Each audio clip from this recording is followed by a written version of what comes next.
బీఆర్ఎస్లోని దయ్యాలకు ప్రజలు ఎన్నికల్లో తాయెత్తులు కట్టి మూలన కూర్చోబెట్టారని వర్ధనపేట ఎమ్మెల్యే కేఆర్ నాగరాజు విమర్శించారు.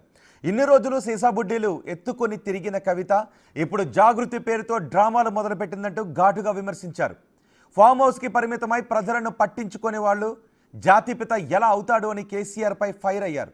కాంగ్రెస్ ప్రభుత్వం ఏ పని చేసినా సోషల్ మీడియాను అడ్డం పెట్టుకుని విమర్శలు చేస్తున్నారని విమర్శించారు. దయ్యాలు ఉన్నాయని కవితనే చెప్పింది. ఆ పార్టీలో దయ్యాలు ఉన్నాయని చెప్పింది. ఆ దయ్యాలకు తాయెత్తులు కట్టింది ఎవరు? ఈ అమ్మలే కదా, ఈ అన్నలే కదా తాయెత్తులు కట్టింది.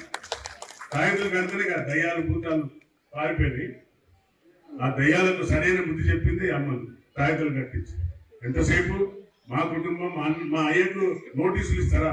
మా అయ్య బాపూజీ అంత సామాన్యుడు. బాపూజీ అంటే ఏం చెప్పిండు రేవంత్ అన్న? కొండ బాపూజీ అన్నట్టయినా బాపూజీ.